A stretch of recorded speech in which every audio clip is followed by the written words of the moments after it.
Comment le chrétien doit-il apprendre à bien prier Dieu?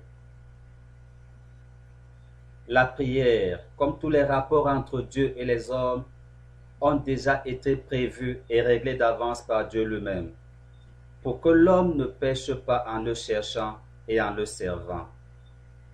Voilà ce que dit 2 Pierre chapitre 1 verset 3. Comme sa divine puissance nous a donné tout ce qui contribue à la vie et à la piété. Ce verset nous montre très bien que Dieu a déjà tout prévu. Relisons-le tranquillement. 2 Pierre chapitre 1 verset 3. Comme sa divine puissance nous a donné tout ce qui contribue à la vie et à la piété. La parole de Dieu dans ce verset est claire. Dieu nous a déjà donné tout ce qui contribue à la vie et à la piété. Tout cela a été donné. Dieu n'a rien caché. Il a tout donné. Mais seulement, le chrétien doit aller chercher cela où cela se trouve. Comment donc apprendre à prier? Si Dieu a déjà donné la prière, comment apprendre à prier? Si pour toutes circonstances de la vie, Dieu a déjà donné les paroles qu'il faut lui redire, Dieu a déjà donné les attitudes qu'il faut avoir, Dieu a déjà donné comment se comporter en toutes choses. Aucun aspect de notre vie n'a été laissé de côté. Le verset dit bien, comme sa divine puissance nous a donné tout ce qui contribue à la vie et à la piété. Donc tout ce dont tu as besoin pour vivre en ce monde, Dieu l'a déjà donné. Dieu l'a déjà prévu dans les moindres détails. Pour que quelqu'un vive donc heureux en ce monde, en enfant de Dieu, et qu'il puisse espérer la vie éternelle, son devoir permanent est de lire la parole de Dieu à chaque instant. Et il découvrira parce que Dieu le lui montrera, Dieu le lui enseignera lui-même chaque chose pour chaque aspect de sa vie ici sur la terre. Et pour chaque aspect de sa piété, Dieu lui révélera ce qu'il a déjà prévu. C'est pourquoi l'homme ne doit pas s'égarer à courir à gauche et à droite. Dieu a déjà tout prévu. Pour toute chose, il faut se référer à la parole de Dieu. Toute prière est déjà prévue dans la Bible. Faire des prières personnelles, c'est peut-être bien. Dieu continue, le Saint-Esprit continue à révéler aux hommes les prières jusqu'aujourd'hui, puisque c'est le Saint-Esprit lui-même qui prie en nous. Donc, ce que nous allons faire dans notre prière vient du Saint-Esprit, donc vient de Dieu. Mais pour cela, il faut déjà être enfant de Dieu. Il faut déjà que Dieu habite en toi. Et pour que Dieu habite en toi, il faut faire la première démarche, d'aller dans la parole de Dieu pour la connaître, pour la méditer, pour la mettre en pratique. C'est en ce moment seulement que le Saint-Esprit pourra habiter en toi et alors t'inspirer des prières. Quelqu'un qui n'a pas le Saint-Esprit ne peut pas prier sous l'inspiration du Saint-Esprit. Et pour avoir le Saint-Esprit, il faut marcher sur le chemin du salut, comme je l'ai dit. Il faut soi-même lire la parole de Dieu, la méditer, la mettre en pratique pour vivre par elle et pour elle. Et là, le Saint-Esprit lui-même vient à toi et il te révélera donc d'autres choses, d'autres paroles, d'autres prières, d'autres attitudes, d'autres façons à toi de manière spécifique. Mais tu dois d'abord aller dans la Bible, dans la parole de Dieu, et Dieu t'attend et il te dira ce qu'il y a à faire dans chaque situation. Suivre des programmes de prière que des accompagnateurs spirituels nous donnent, c'est très bien. C'est même à encourager. Mais ces prières qu'on nous donne et ces programmes de prière dans lesquels on nous fait marcher ont pour but d'abord de nous amener à Dieu, afin que par cette base-là, l'enfant de Dieu puisse aussi grandir dans sa relation avec Dieu, qu'il lui-même fera donc infiniment au-delà de ce que l'accompagnateur spirituel a bien pu commencer à faire. L'accompagnateur spirituel ne fait que commencer. Il ne fait que commencer à te dire, voilà comment est-ce que tu pourrais aller vers Dieu, t'adresser à lui dans telle ou telle situation. Mais le chrétien a le devoir d'aller au-delà de cela parce que celui-là t'a montré le chemin et t'a mis devant la porte. Il a ouvert, mais c'est à toi d'entrer, de rencontrer Dieu. Et pour le rencontrer, il faut revenir à sa parole et chercher toi-même dans sa parole. Qu'est-ce qu'il a prévu pour toi dans la situation où tu te trouves? Tu veux adorer Dieu, lui-même te dira quelle est sa parole qu'il a prévue pour que tu l'adores à cet instant précis. Tu veux le louer, lui-même te dira quel est le chant que tu dois utiliser à l'instant précis. Tu veux te repentir, il te conduira dans sa parole comment est-ce que tu dois te repentir pour ce que tu veux. Dieu a tout prévu. Chaque aspect de la vie est déjà géré dans la Bible. Donc le chrétien doit ramener chaque aspect de sa vie dans la Bible. Dans cet aspect-ci, qu'est-ce que Dieu me dit déjà dans la Bible? C'est pourquoi il est écrit dans Proverbe au chapitre 22, du verset 20 au verset 21.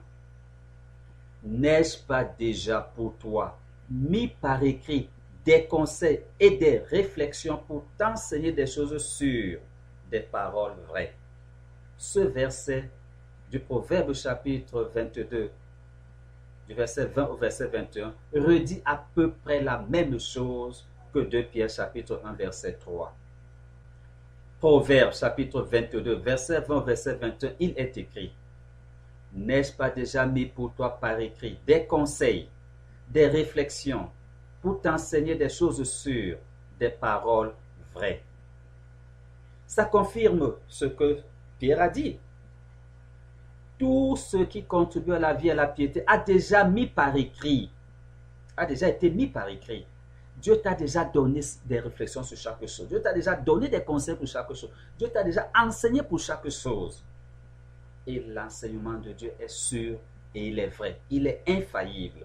C'est pourquoi j'exhorte tout chrétien qui m'écoute. Il n'y a pas une autre voie de salut que d'aller dans la Bible soi-même. Et là, on trouvera tout ce dont nous avons besoin et de manière merveilleuse. Il est donc du devoir de l'homme, du chrétien, de se donner la peine de chercher à savoir à tout instant dans la Bible, c'est-à-dire dans la parole de Dieu, ce que Dieu a déjà dit, ce que Dieu a déjà mis par écrit pour chaque circonstance de notre vie, comme pour la prière. Pour cela, le chrétien doit suivre le chemin du salut, comme je ne cesse de le dire. Lire de lui-même la parole de Dieu, méditer de lui-même la parole de Dieu, mettre de lui-même la parole de Dieu en pratique pour vivre par elle et pour elle, et ensuite prier sans fin. C'est cela le chemin du salut que Dieu a prévu pour les hommes qui le servent. C'est ce que Dieu attend de tout chrétien. Et c'est la meilleure des prières que quelqu'un peut présenter à Dieu. Selon qu'il est écrit dans Matthieu chapitre 6, du verset 31 au verset 34. Ne vous inquiétez donc point et ne dites pas: que mangerons-nous? Que boirons-nous? De quoi serons-nous vêtus? Car toutes ces choses, ce sont les païens qui les recherchent. Votre Père céleste sait que vous en avez besoin. Cherchez premièrement le royaume et la justice de Dieu, et toutes ces choses vous seront données par-dessus. Ne vous inquiétez donc pas du lendemain, car le lendemain aura soin de lui-même. À chaque jour suffit sa peine. Dans 1 Corinthiens chapitre 10, verset 11, il est écrit: Ces choses leur sont arrivées pour servir d'exemple, et elles ont été écrites pour notre instruction, à nous qui sommes parvenus à la fin des siècles. Ce verset nous rappelle encore que la Bible est là pour nous aider à ne pas pécher, pour nous montrer en toutes circonstances ce que nous avons à faire conformément à la volonté de Dieu. Tout ce qui est dans la Bible est pour nous servir d'exemple. Il y a des exemples de prière dans la Bible, il y a des exemples d'adoration dans la Bible, il y a des exemples de louange dans la Bible, il y a des exemples de repentance dans la Bible, il y a des exemples de tous les aspects de notre vie dans la Bible. Et la parole de Dieu dit: et ces choses ont été écrites pour notre instruction. Ces ont été écrites pour notre instruction. Nous devons donc les apprendre et les mettre en pratique. C'est ce que dit 1 Corinthiens chapitre 10, verset 11. Ces choses leur sont arrivées pour servir d'exemple. Elles ont été écrites pour notre instruction. Tout ce qui est dans la Bible est écrit pour notre instruction. Comment donc un chrétien peut-il dire qu'il marche selon la parole de Dieu, qu'il marche en enfant de Dieu, s'il n'étudie pas la Bible qui est là pour l'instruire, la Bible qui est là pour lui montrer le chemin? Et la parole de Dieu dit bien que Dieu a tout prévu pour la vie et la piété, dans tous les aspects de notre vie, quel que soit l'aspect de notre vie. Et rien n'échappe à ce qui a déjà été écrit. Et 1 Corinthiens chapitre 10 verset 11 nous dit que cela a été écrit pour notre instruction. Nous devons donc apprendre cela. La parole de Dieu dit, nous devons l'apprendre. C'est un devoir du chrétien d'apprendre ce qui est prévu. Quel que soit l'aspect de ta vie, c'est prévu. Tout est prévu. Quelle que soit la prière que tu veux faire, c'est prévu. Quel que soit l'enseignement que tu cherches, c'est prévu. Tout a été prévu par Dieu. Dieu a tout simplifié pour l'homme.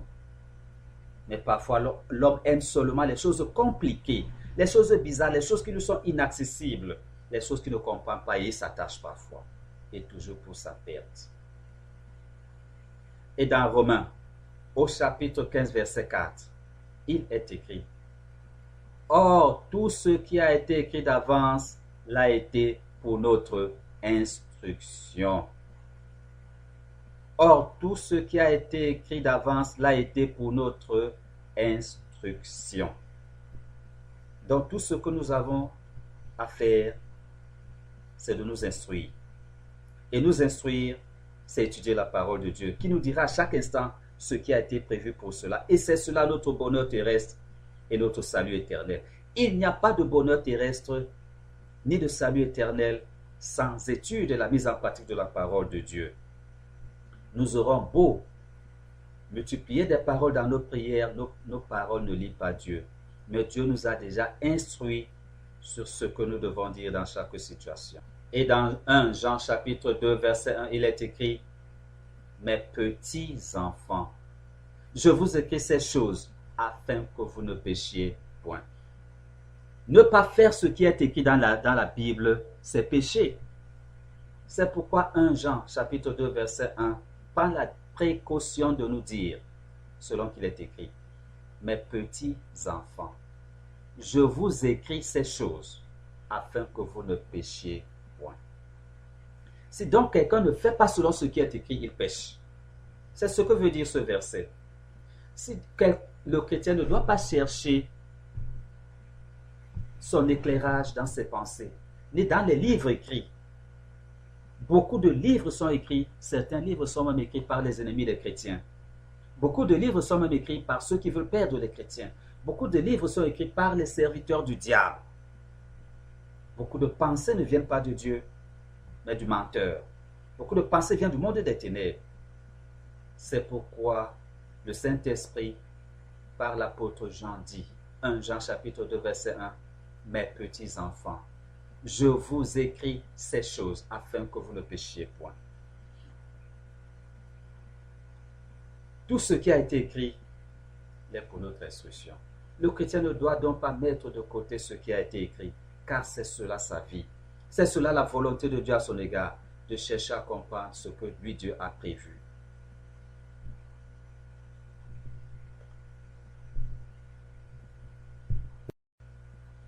Cet enseignement biblique a été dispensé par Lolo Jacques. Retrouvez aussi nos publications et leurs versions texte sur notre site internet www.foietverité.org. Abonnez-vous pour recevoir nos publications dès leur sortie.